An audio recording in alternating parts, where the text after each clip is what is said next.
And we're back for more of the Smoky God, A Voyage to the Inner World by Willis George Emerson. And now we're on part 5. So let's go ahead and get started. We're almost done with this book. For the next 45 days, our time was employed in dodging icebergs and hunting channels. Indeed, had we not been favored with a strong south wind and a small boat, I doubt if this story could have ever been given to the world. At last, there came a morning when my father said, "My son, I think we are to see home. We are almost through the ice. See, the open water lies before us." However, there were a few icebergs that had floated far northward into the open water still ahead of us on either side, stretching away for many miles. Directly in front of us and by the compass, which had now righted itself due north, there was an open sea. "What a wonderful story we have to tell the people of Stockholm," continued my father, while a look of pardonable elation lighted up his honest face. "And think of the gold nuggets stowed away in the hold." I spoke kind words of praise to my father, not alone for this fortitude and endurance, but also for his courageous daring as a discoverer, and for having made the voyage that now promised a successful end. I was grateful, too, that he had gathered the wealth of gold we were carrying home. While congratulating ourselves on the goodly supply of provisions and water we still had on hand, and on the dangers we had escaped, we were startled by hearing a most terrific explosion caused by the tearing apart of a huge mountain of ice. It was a deafening roar like the firing of 1,000 cannon. We were sailing at the time with great speed and happened to be near a monstrous iceberg, which to all appearances was as immovable as a rock-bound island. It seemed, however, that the iceberg had split and was breaking apart, whereupon the balance of the monster along which we were sailing was destroyed, and it began dipping from us. My father quickly anticipated the danger before I realized its awful possibilities. The iceberg extended down into the water many hundreds of feet, and as it tipped over, the portion coming up out of the water caught our fishing craft like a lever on a fulcrum and threw it into the air as if it had been a football.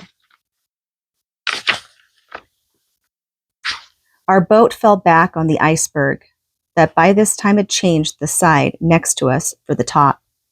My father was still in the boat, having become entangled in the rigging, while I was thrown some 20 feet away. I quickly scrambled to my feet and shouted to my father, who answered, "All is well." Just then, a realization dawned upon me, horror upon horror. The blood froze in my veins. The iceberg was still in motion, and its great weight and force in toppling over would cause it to submerge temporarily.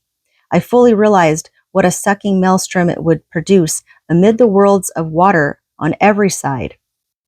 They would rush into the depression in all their fury like white-fanged wolves eager for human prey. In this supreme moment of mental anguish, I remember glancing at our boat, which was lying on its side, and wondering if it could possibly right itself, and if my father could escape. Was this the end of our struggles and adventures? Was this death? All these questions flashed through my mind in the fraction of a second, and a moment later, I was engaged in a life and death struggle. The ponderous monolith of ice sank below the surface, and the frigid waters gurgled around me in frenzied anger. I was in a saucer, with the waters pouring in on every side. A moment more, and I lost consciousness. When I partially recovered my senses and roused from the swoon of a half-drowned man, I found myself wet, stiff, and almost frozen, lying on the iceberg. There was no sign of my father or of our little fishing sloop. The monster berg had recovered itself, and with its new balance lifted its head perhaps 50 feet above the waves. The top of this island of ice was a plateau perhaps half an acre in extent. I loved my father well and was grief-stricken at the awfulness of his death. I railed at fate that I, too, had not been permitted to sleep with him in the depths of the ocean. Finally, I climbed to my feet and looked about me. the purple domed sky above, the shoreless green ocean beneath, and only an occasional iceberg discernible. My heart sank in hopeless despair. I cautiously picked my way across the berg toward the other side, hoping that our fishing craft had righted itself. Dared I think it possible that my father still lived? It was but a ray of hope that flamed up in my heart, but the anticipation warmed my blood in my veins and started it rushing like some rare stimulant through every fiber of my body. I crept close to the precipitous side of the iceberg and peered far down, hoping, still hoping. Then I made a circle of the berg, scanning every foot of the way, and thus I kept going around and around. One part of my brain was certainly becoming maniacal, while the other part, I believe, and do to this day, was perfectly rational. I was conscious of having made the circuit a dozen times, and while one part of my intelligence knew, in all reason, there was not a vestige of hope, yet some strange, fascinating aberration bewitched me and compelled me still to beguile myself with expectation. The other part of my brain seemed to tell me that while there was no possibility of my father being alive, yet if I quit making the circuitous pilgrimage, if I paused for a single moment, it would be acknowledged of defeat, and should I do this, I felt that I should go mad. Thus, hour after hour, I walked around and around, afraid to stop and rest, yet physically powerless to continue much longer. Oh, horrors of horrors! To be cast away in this wide expanse of waters without food or drink, and only a treacherous iceberg for an abiding place. My heart sank within me, and all semblance of hope was fading into black despair.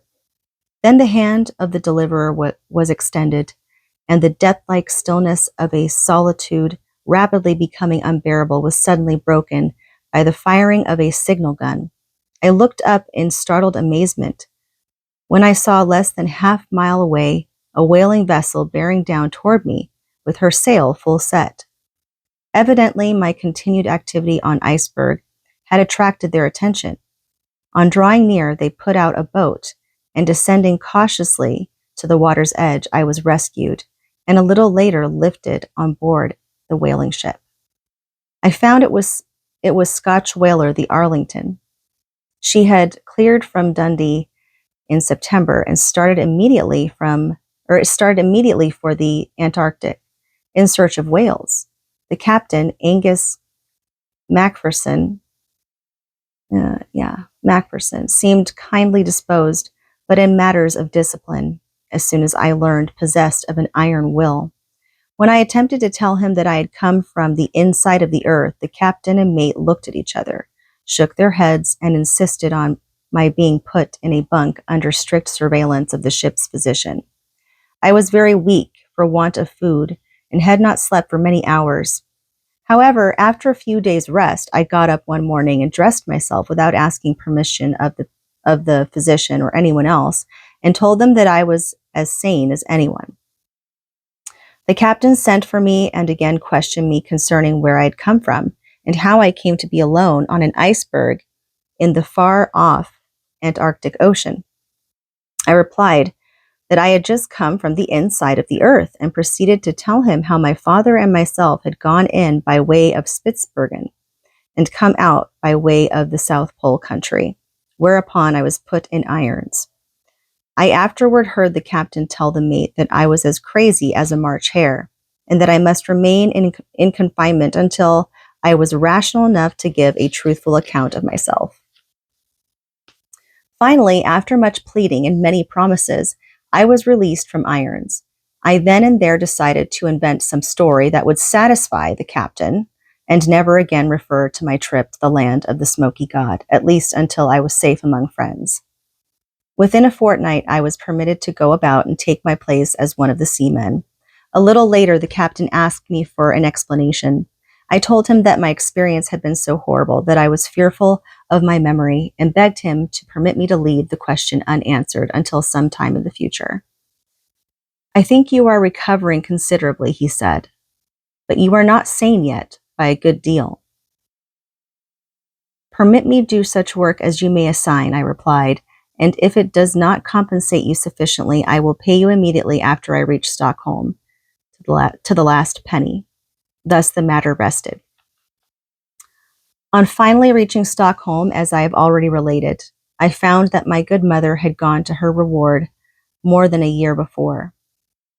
I have also told how later the treachery of a relative landed me in a madhouse, where I remained for 28 years, seemingly unending years, and still later after my release, how I returned to the life of a fisherman, following it sedulously for 27 years, then how I came to America and finally to Los Angeles, California. But all this can be of little interest to the reader. Indeed, it seems to me the climax of my wonderful travels and strange adventures was reached when the Scotch sailing vessel took me from an iceberg on the Antarctic Ocean. And here's a picture. It looks like it's depicting Olaf and the captain.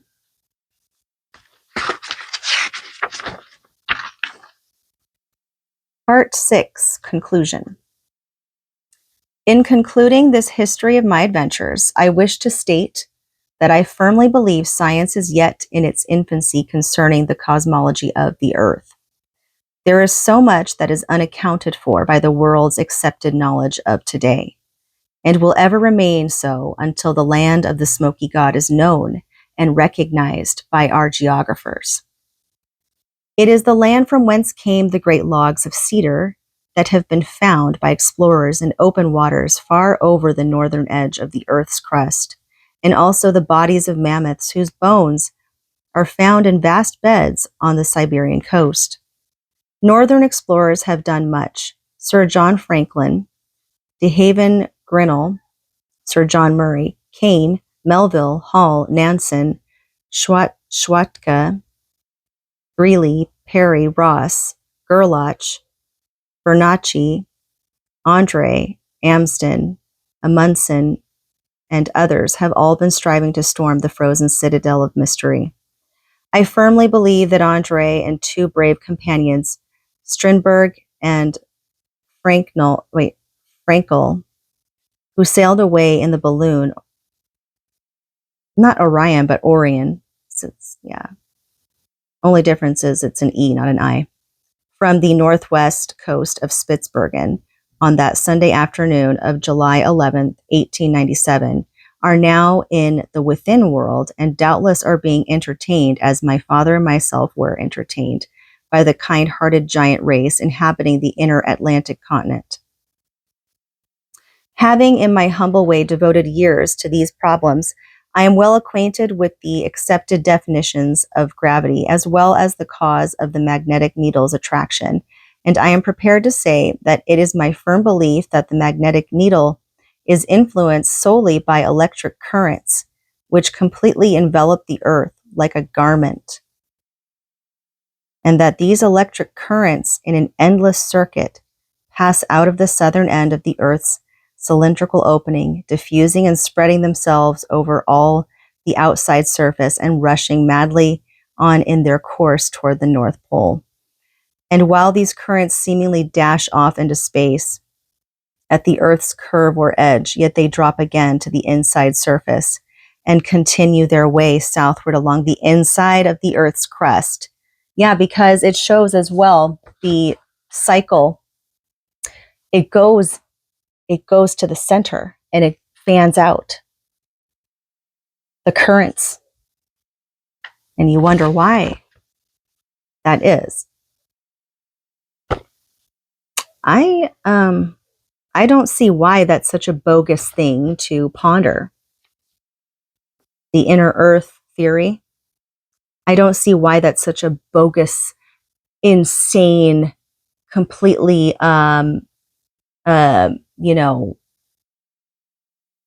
not possible. Anyways.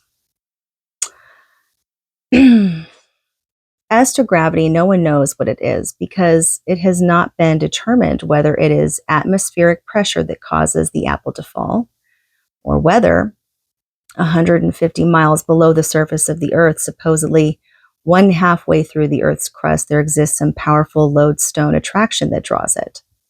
Therefore, whether the apple, when it leaves the limb of the tree, is drawn or impelled downward to the nearest point of resistance is unknown to the students of physics.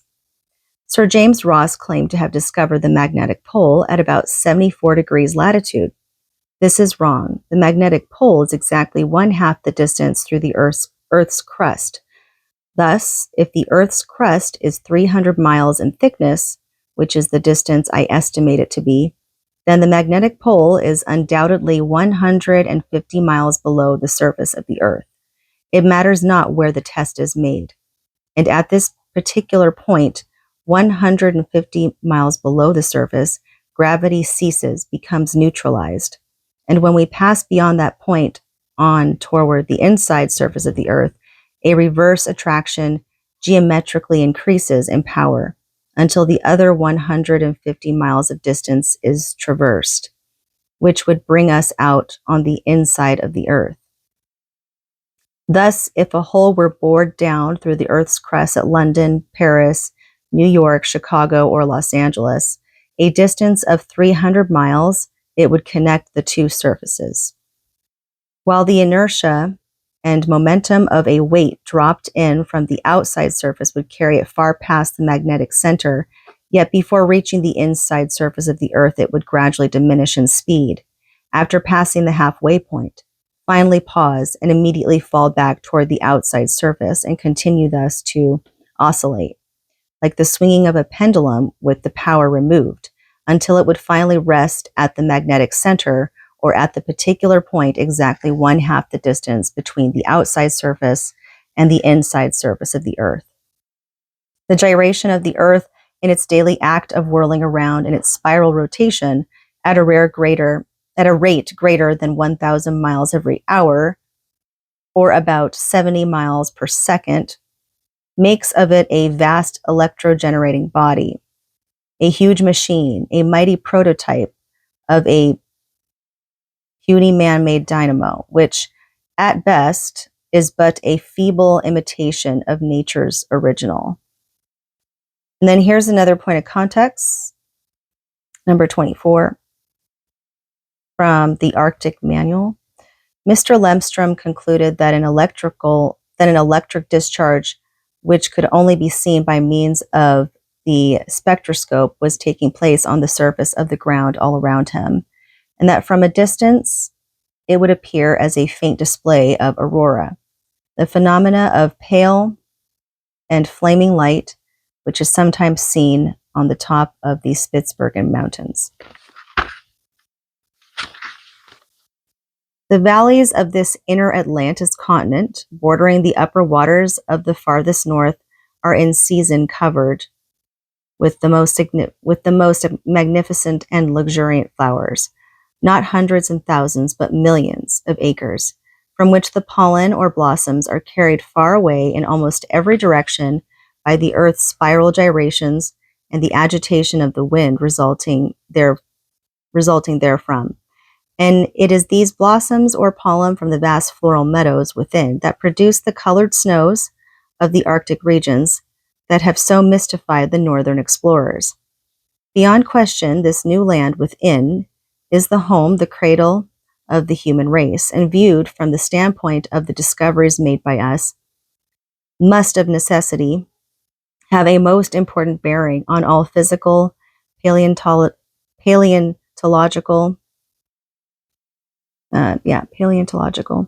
archaeological, philological, and mythological theories of antiquity. The same idea of going back to the land of mystery, to the very beginning, to the origin of man, is found in Egyptian traditions of the earlier terrestrial regions of the gods, heroes, and men from the historical fragments of Manetho,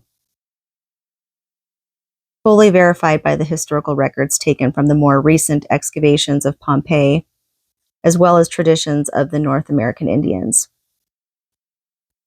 It is now 1 hour past midnight. The new year of 1908 is here, and this is the third day thereof.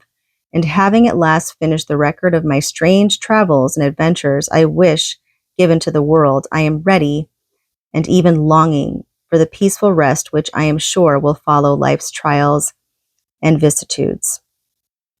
I am old in years and ripe, both with adventures and sorrows, yet rich with the few friends I have cemented to me in my struggles to lead a just and upright life. Like a story that is well nigh told, my life is ebbing away. The presentiment is strong within me. The presentiment is strong within me that I shall not live to see the rising of another sun. Thus do I conclude my message. Olaf Jansen. And then there's another last, I think this is the last point of context here. So number 25.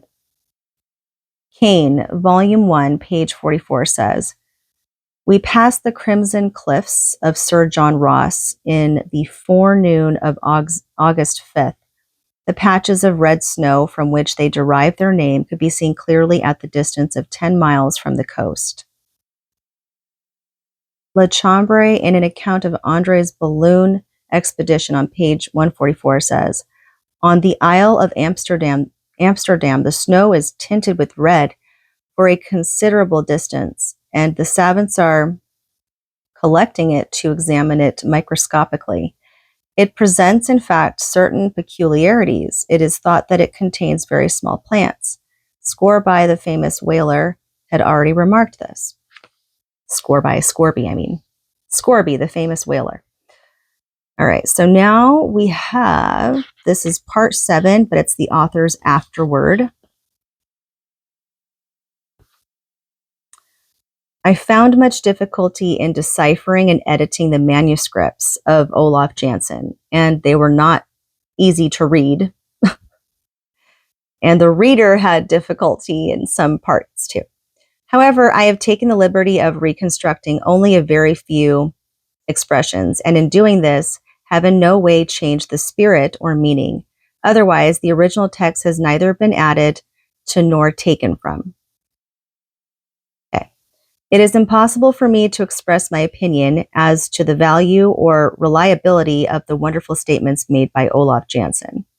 The description here given of the strange lands and people visited by him, location of cities, the names and directions of rivers, and other information herein combined, conform in every way to the rough drawings given into my custody by this ancient Norseman. So the drawings were made by Olaf as well. Wow. Okay. Conform every way to, yeah. Okay.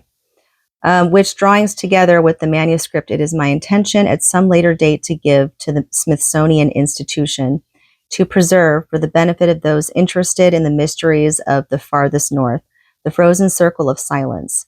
It is certain there are many things in Vedic literature, in Josephus, the Odyssey, the Iliad, Terrien de la Coupere, early history of Chinese civilization, Flammarion's astronomical myths, Lenormand's beginning of the history, Hesiod's Theogony, Sir John de Mandeville's writings, and Sayce's records of the past that, to say the least, are strangely in harmony with the seemingly incredible text found in the yellow manuscript of the Old Norseman Olaf Jansen, and now for the first time given to the world.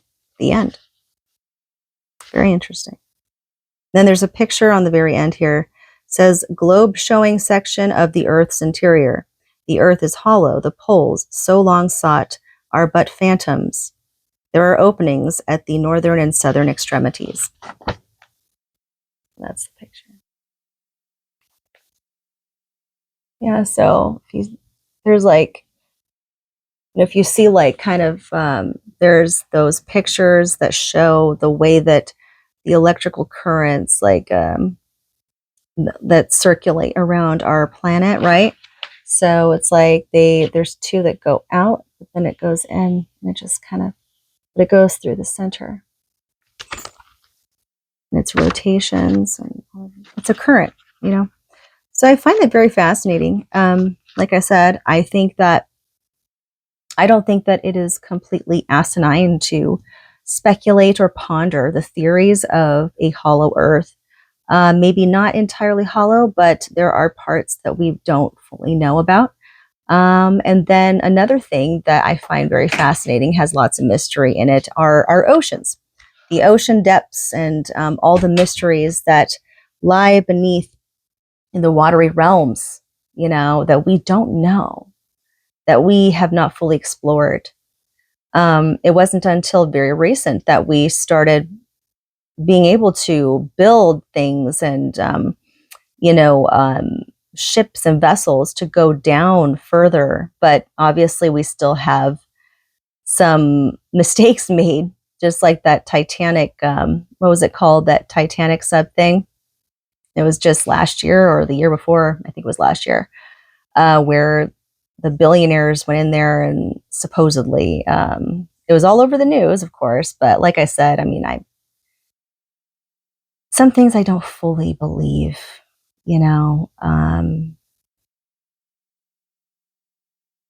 doesn't matter. I question a lot of things, but it's just like that. It's like we don't know much about our oceans. And I don't know if you guys have heard a saying before, but there's this saying that says we know more about outer space than we do about our own oceans. We're constantly discovering new species and new marine life every day. And not just below our oceans, but also in like our Amazon forests and all that kind of stuff. It's very thought provoking. It just kind of it humbles us in a way, having that realization that there's still so much we do not know, and there's still so much mystery out there. And I don't think we'll ever fully know everything, because that's just how it goes. It's impossible to know everything, and we were never meant to. But to go back to my personal thinking and way of viewing things is, when you hear certain things on the news and you hear events or stories and stuff, yes, I do believe that. I'm not saying I don't believe in anything that's being told. I do. But I always throw caution to everything, every aspect, because I believe that there's a lot of stuff that it's just like the phone game, where it's like, some people will tell you one story the way they want it to be told. Hold on. Sorry about that. So, but yeah, I think that it's important to recognize that, just like propaganda, it's been happening ever since the dawn of humanity, basically. It's always been around. And it will continue to be around, because that's the thing that teaches us, learn, if you're aware enough, that is, if you're conscious enough about it, it's the very thing that teaches us how to have critical thinking. And not just critical thinking, but intuitive knowing. Can you tell how it makes you feel? Can you speculate that maybe not everything is as it seems? Because truth is stranger than fiction, right? So I think that's perfect way to end it. So I hope you guys liked it, and let me know if you enjoyed it. I do like doing these types of things, because I learned something new, and I think it's something that adds to our intellect and our growth. It's not some superficial surface level thing. It's something that we can really take in and help us to ponder possibilities. Makes your mind work. So, all right. Peace out.